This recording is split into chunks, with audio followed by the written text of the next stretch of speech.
again and welcome. As the video title suggests, I've got a new heating system for my garage workshop. I'm very impressed with it, I am too. I've gone down they call it the cheap Chinese diesel heater route, after looking at a lot of different videos on YouTube. And at the outset, I'd like to thank two people, my good friend Pete from Pete of Twisted Trees, for his advice and a walkthrough prior to me actually assembling and putting it together, and advice on where to site things to get the best out of the system, and also Stephen Kearville of SK Crafts, who took a late afternoon call when I asked him for some advice. He gave me that advice, which was spot on, so thanks Steve and Pete. Appreciate it. Now, I used to have a space heater which was very effective at heating the space up quickly, but obviously very noisy and a tan smelly. However, every time it got too hot, then you turn it off, and then things will get cold again and you turn it on. Not an ideal solution, and quite thirsty on the fuel as well. And at this juncture, I'll say I use kerosene because our cottage is heated with kerosene. And at the moment, that's about 65 pence per litre. To give you some idea, with this new system that I've put in, the cost yesterday was a total of 1.5 litres of fuel. And it was on from 9 o'clock in the morning at full power to heat the space up. I came in an hour and a half, 2 hours later, put it down to medium, and at the end of the beginning of the afternoon, it was right down very low, and it used 1.5 litres of fuel all day. That's 9 o'clock till about 6. That's 9 hours. A very effective way of heating your system. And because this is not insulated, the bit that I really want warm is here, is this area here, where I spend 95% of my time when I'm in here.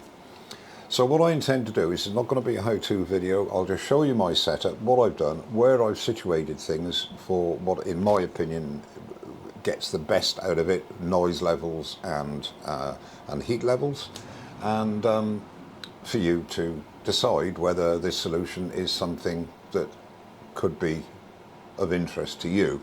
The total cost, including things like the transformer, because it's basically a system that is designed for mobile homes, camper vans, caravans, lorry cabs, etc., etc. So it works off 12 volt. A simple transformer which costs 16 quid, I think, off £16 off Amazon, and you can run it off your mains, which obviously I've done here. I think the total cost, including a couple of mistakes I made with regards to the cheap transformers, which weren't man enough to run it, I spent about 130 quid, I think, altogether, and that includes some extra ducting which I'm waiting to come so that I can route it exactly where I want it.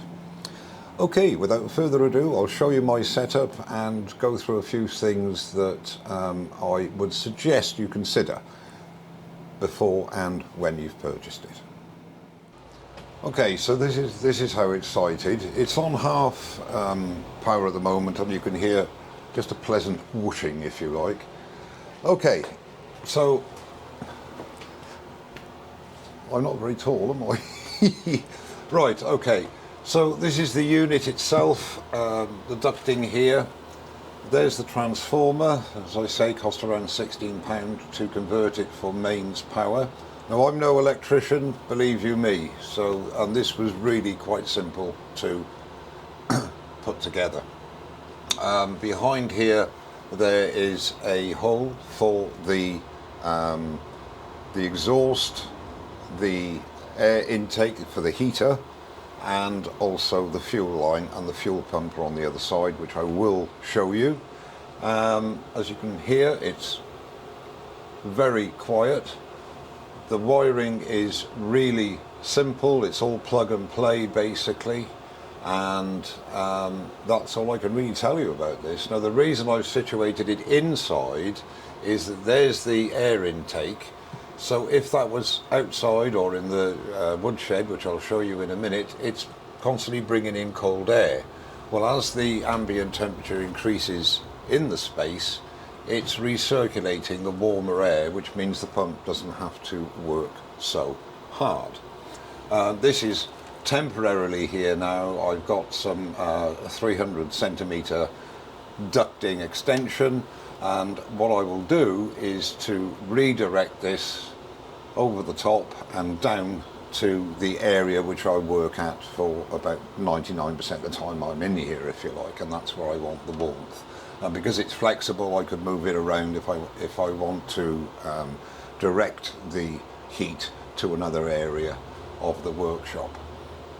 So that's basically it, and it is very simple to attach, and it's very simple to wire up. Okay, excuse the glare bit, I just wanted to show you, there is the unit, and down in the corner there is, or just down here, is the control unit. Very simple to use. It has many functions which I'm not interested in using.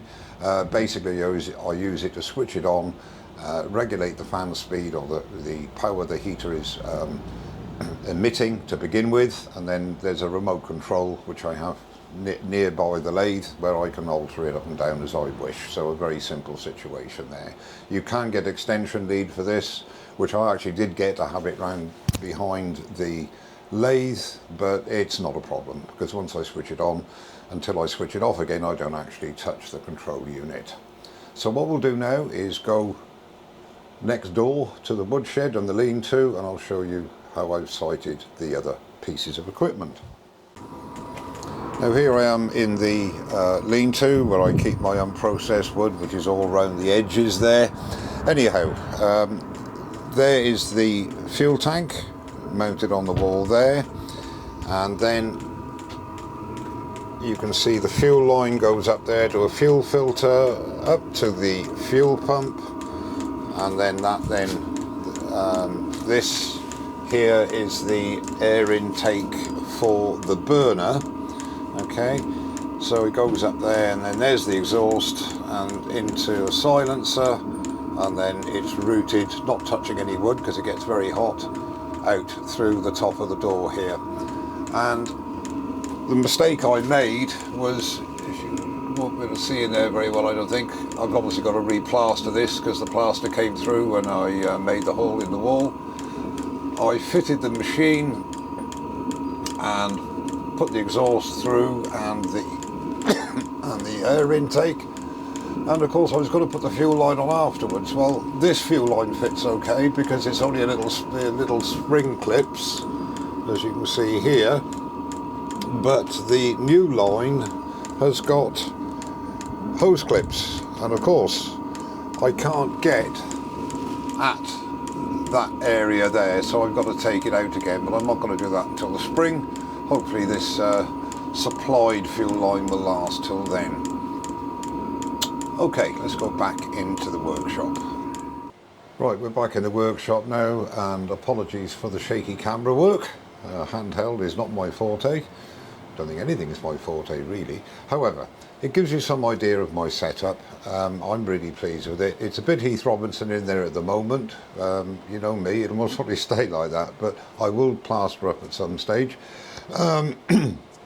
The big thing is the noise. It's not incredible noise, but you could hear the ticking of the pump and you could hear the exhaust from the unit, but that's all out there. All you can hear in here, which is important, is just a mild rush of air. Obviously it gets a little bit more intense when you turn it right up, but it's still not intrusive in any way, shape or form.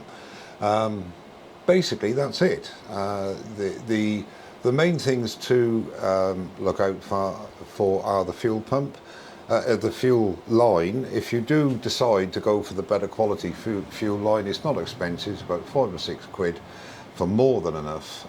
But if you're going to do that and you're going to mount the unit inside and all the rest of it outside, make sure that you fit that fuel line, because it's difficult to get that hose clip fitted. Well, you can't tighten up the hose clip when the exhaust is fitted.